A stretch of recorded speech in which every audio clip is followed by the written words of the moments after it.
मामा जी, पिछली बार भी मुझे चावल की फसल में नुकसान हुआ था। अब आप ही बताएं, इस बार मैं अपने खेत में क्या लगाऊं? कुछ ऐसा जिससे मुझे अच्छा मुनाफा हो। भांजे, आजकल मकई का मौसम है और मंडी में मकई के दाम भी अच्छे हैं। मेरी सलाह है कि तुम इस बार अपने खेत में मकई ही उगा लो। मैं इसीलिए तो आपके पास आया था। मुझे विश्वास था कि आप मुझे कोई अच्छी सलाह देंगे। कालू कौवा अपने मामा जी से सलाह करने के बाद वहाँ से चला जाता है। मकई को पानी की भी जरूरत ज्यादा होती है और देखभाल भी ज्यादा करना पड़ेगी। मुझसे नहीं होगा ये सब। अगर तुम कर सकते हो तो कर लो।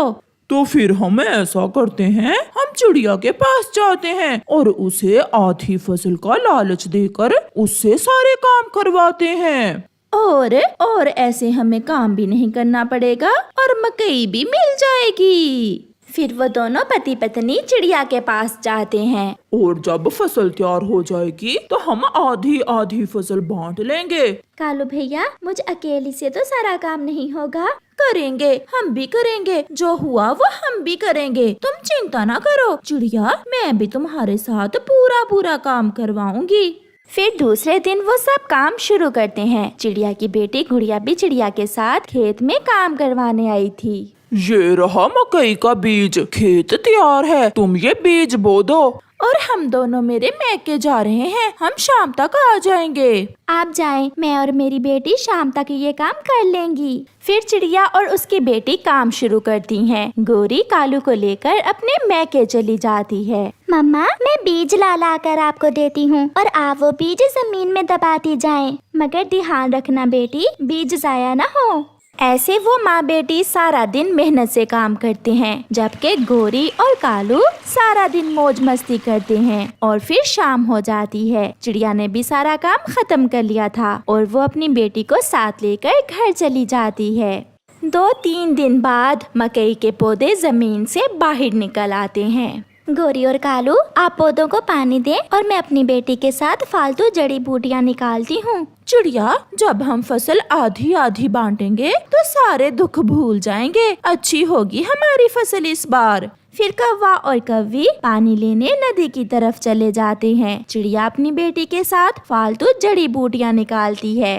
बेटी, ये देखें, ये मकई के पौधे हैं। इन्हें छोड़कर दूसरे सारे पौधे हमने इस खेत से बाहर निकाल देने हैं। मगर मम्मा, हम ऐसा क्यों करते हैं? ताकि गैर जरूरी पौधे जमीन से खुराक न लें और हमारी फसल अच्छे से बढ़ सके। गुड़िया अपनी छोटी सी चोंच से काम शुरू करती है। गुड़िया तो ये काम अपनी मम्मा से भी तेज कर रही थी। गोरी, बहुत ठंडी ठंडी छाँव है, मुझे तो नींद आ रही है। तुम पानी लेकर जाओ, मैं थोड़ा सो लेता हूँ। मैं और काम, मैंने तो अपनी माँ के घर भी काम नहीं किया था। मैं तो चली फूल देखने। गोरी फूल देखने चली जाती है और कालू कौवा वहाँ सो जाता है।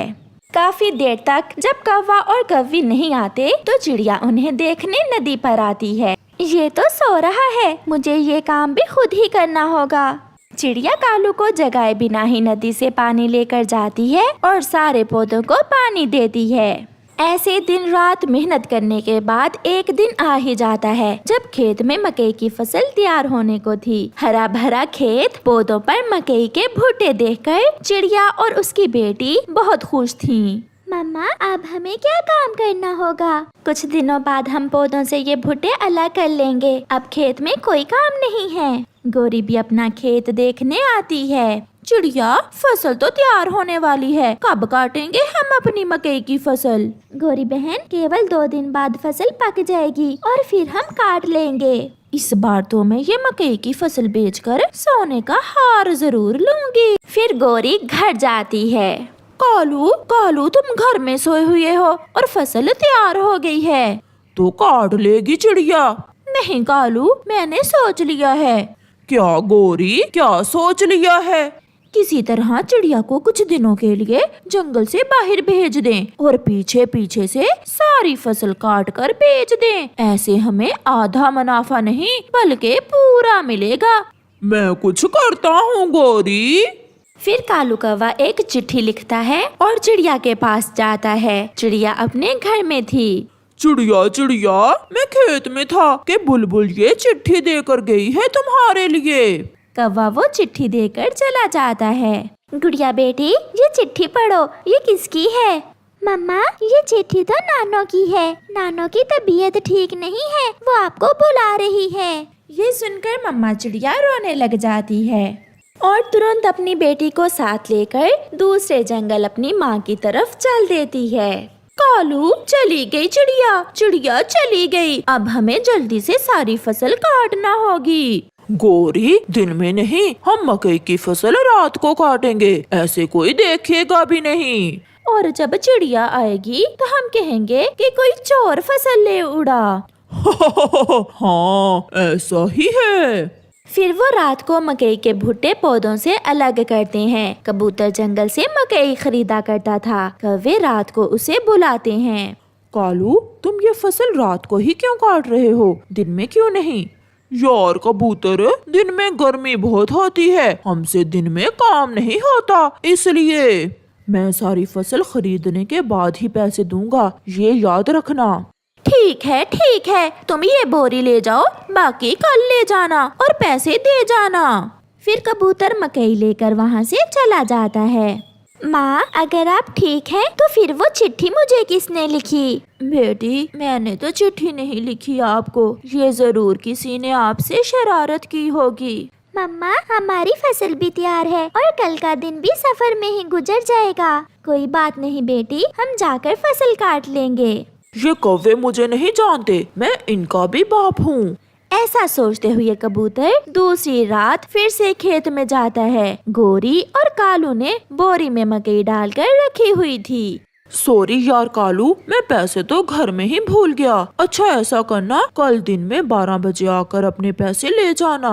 कबूतर जी, देखना कहीं चूना ही ना लगा देना हमें, बहुत मेहनत की है हमने। मुझ पर विश्वास करें। दूसरे दिन चिड़िया भी आ जाती है। अपने खेत को खाली देखकर चिड़िया तो रोने लग जाती है। ये क्या हुआ, मेरी मेहनत से उगाई हुई फसल किसी ने काट ली। ऐसा क्यों हुआ? मैं लुट गई, मैं बर्बाद हो गई। गोरी भी वहाँ आ जाती है। चिड़िया, कल रात कोई चोर हमारी सारी ही फसल चुरा कर ले गया। मैं भी सुबह से रो रही हूँ, अब जाकर दिल को तसल्ली हुई है। थोड़ी देर बाद कालू कौवा और कबूतर भी खेत में ही आ जाते हैं। गोरी बहन, फसल के पैसे लेने गया था कालू मेरे पास, मैंने सोचा इसका क्या भरोसा, तुम्हें पैसे दे ही ना, मैं इसे तुम्हारे पास ले आया हूँ। ये सुनकर चिड़िया हैरान हो जाती है। फिर कबूतर आधे पैसे कौवों को और आधे चिड़िया को दे देता है। बेशरम कौवो, मुझे सब मालूम था, इसलिए मैंने चिड़िया के आने का इंतजार किया था। इसका मतलब वो चोर तुम ही हो, काले कौवे कहीं के। कौवा और कौवी बहुत शर्मिंदा होते हैं और चिड़िया को उसका हिस्सा मिल जाता है। बारिश के मौसम में कालू कौवा अपने आधे टूटे हुए घर में बैठा अपनी बेटी की तरफ घूर घूर कर देखे जा रहा था। मनहूस, अगर तुम्हारी जगह मेरा बेटा होता तो आज ऐसे बारिश के मौसम में मुझे भोजन की कोई चिंता ना होती, वो कमा कर लाता और मैं बैठ कर खाता। उसकी बेटी, जिसका नाम चुन्नी था, ये बातें उसके लिए नई न थी, इसलिए वो कुछ बोले बिना रोने लगती है। तुम भी तो किसी के बेटे ही हो, क्या कमा कर दिया तुमने अपने परिवार को? पहले अपनी माँ को रुला रुला कर मारा और अब हमारी बारी है। चुप चुप कर जा, अगर और काएं काएं की तो जान से ही मार दूंगा। ऐसे बोलता हुआ कालू कौवा घर से निकल जाता है। वो बारिश में उड़ता हुआ जा रहा था। सामने अपने घर के बाहर छाता लिए बैठे हुए कबूतर को देखकर कालू कौवा वहाँ चला जाता है। कबूतर, तुम्हें तो पता है यार मेरी एक बेटी ही है, अगर बेटा होता तो वो मेरे लिए कमा कर लाता, मुझे कुछ पैसे दो ताकि तुम उल्लुओं से जाकर दारू पी सको। अपनी बेटी को बदनाम करने से अच्छा है तुम कोई काम धंधा करो, चल भाग यहाँ से। कौवा वहाँ से चला जाता है और मिट्ठू तोते के पास जाता है। मिट्ठू, तुम्हें तो पता है मेरी बेटी है। हाँ हाँ, अगर बेटा होता तो कमा कर लाता ताकि तुम दारू पी सकते। चल भाग यहाँ से। मिट्ठू तोता कालू कौवे की पूरी बात सुने बिना ही उसे भगा देता है। क्या सुहाना मौसम है। ऐसे मौसम में अगर मुझे दारू ना मिला तो मैं मर जाऊंगा। मगर अब तो कोई मुझे उधार भी नहीं देता। ऐसे सोचते हुए कालू कौवा उल्लू के पास पहुंच जाता है। मित्र, मैं मर रहा हूँ, प्लीज आज मुझे दारू उधार दे दो। मैं लुटा दूंगा आपके पैसे। ऐसे बारिश के मौसम में दारू लाना कोई आसान काम नहीं है, और हम तुम्हें उधार दे दें। मित्र, तुम्हें तो पता है मेरी बेटी ही है। अगर बेटा होता तो कमा कर लाता और मैं मजे मजे से ऐसे बारिश के मौसम में दारू पी सकता। क्या जवान है तुम्हारी बेटी। हाँ, इतनी जवान है कि घर में सारा ही भोजन खा जाती है और मुझे उससे कोई फायदा नहीं है। अच्छा, अगर ऐसा है तो तुम जाओ, मैं शाम को दारू लेकर आ जाऊंगा और तुम्हारे घर में बैठकर ही दारू पियेंगे। ये सुनकर कालू कौवा बहुत खुश हो जाता है। आ जाओगे ना? कहीं तुम झूठ तो नहीं बोल रहे? हाँ हाँ, और साथ भाभी जी के हाथ की बनी हुई चाय पियेंगे। तो फिर मैं जाकर चाय का इंतजाम करता हूँ और तुम दारू लेकर आ जाना। कौवा खुशी खुशी वहाँ से वापस उड़ता है। अब तो उसे ये भी भूल चुका था कि बारिश हो रही है। काश कभी पानी की जगह दारू की बारिश होती तो मैं जी भर के दारू पीता। मैं कौवा, कालू कौवा, हवाओं में उड़ता जाऊं मैं कौवा। हा हा हा हा हा हा हा हा। घर पहुंचकर कालू कौवा अपनी पत्नी गोरी कौवी से कहता है, गोरी, थोड़ा दूध रख लेना, आज शाम मेरा एक मित्र आ रहा है मुझसे मिलने। एक प्याली दूध है, हम चाय नहीं बनाते, तुम्हारे मित्र के लिए रख लेते हैं। चुन्नी, कैसे उदास बैठी हुई हो। जाओ और जाकर अपने बाल संभालो। क्या कहेगा मेरा मित्र तुम्हें देखकर। पिताजी, क्या बात है, आजा मुझसे बहुत प्यार से बात कर रहे हैं। मुझे पता है एक ना एक दिन तुम मुझे इतना कमा कर दोगी कि मैं सारी उम्र बैठकर दारू पी सकूंगा। अब तुम जाओ। मैं देखती हूँ। जी, कौन है आप, किससे मिलना है। भाभी जी, मैं उल्लू हूँ, आपके पति का पुराना मित्र। मिलने आया हूँ उससे। अंदर ले आओ गोरी, इसे अंदर ले आओ। ये मेरा मित्र उल्लू है। उल्लू कौवे के घर में चला जाता है। कौवे यार, तुम्हारा घर तो जगह जगह से टूटा हुआ है। बारिश तो अच्छे से नजर आती है ना घर के अंदर से ही। फिर वो दोनों हंसने लगते हैं। गोरी, जाओ और मेरे मित्र के लिए चाय बना कर लाओ। गोरी रसोई में चाय बनाने चली जाती है। तो फिर लो और पियो दारू। कौवा झट से उल्लू से दारू लेकर पीने लगता है। तुम्हारा नाम चुन्नी ही है ना? बहुत सुंदर हो तुम, तेज चोंच और लंबी पूंछ, बहुत सुंदर हो तुम। कालू कौवा नशे में था। वो कहता है, मेरी तरह सुंदर है मेरी बेटी। पिताजी, कितने बेशर्म हैं आप, अपनी जवान बेटी के सामने बैठकर दारू पी रहे हैं, और कैसे कैसे पक्षियों को घर में ले आते हैं आप। आहिस्ता आवाज में बात करो। ऐसा कहते हुए कालू कौवा चुन्नी को मारने लगता है। कालू यार, छोड़ दो, अभी छोटी है तुम्हारी बेटी, सब समझ जाएगी, धीरे धीरे सब समझ जाएगी। ऐसी जिंदगी से तो मौत अच्छी। आज तुमने मेरी बेटी पर ही हाथ उठा लिया। पहले तुम मुझे मारते थे, पहले दारू घर से बाहर पीते थे, आज तुमने घर में ही ये काम शुरू कर दिया। अब यहाँ रहना बहुत मुश्किल है। चलो चुन्नी बेटी, मेरे साथ चलो।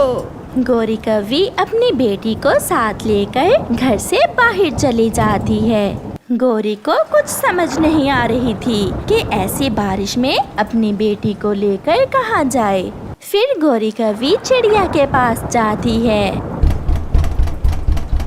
बहुत हो गया चिड़िया, अब मैं उस घर में नहीं रह सकती। आज तो कालू ने हद कर दी, मैं अब और बर्दाश्त नहीं कर सकती। शांत हो जाएं, गौरी शांत हो जाएं। आप दोनों अंदर आ जाएं।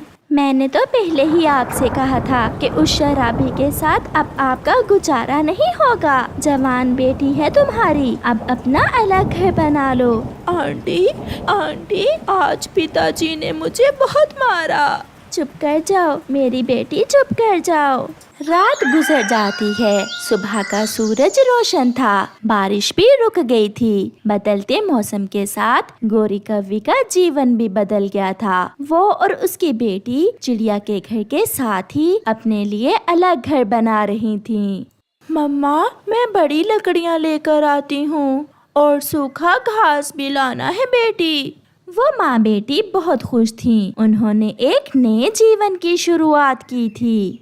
दूसरी तरफ कालू कौवा दारू पीकर मदहोश पड़ा था। वो मरा नहीं, जिंदा था, मगर उसकी जिंदगी का कोई मकसद नहीं था।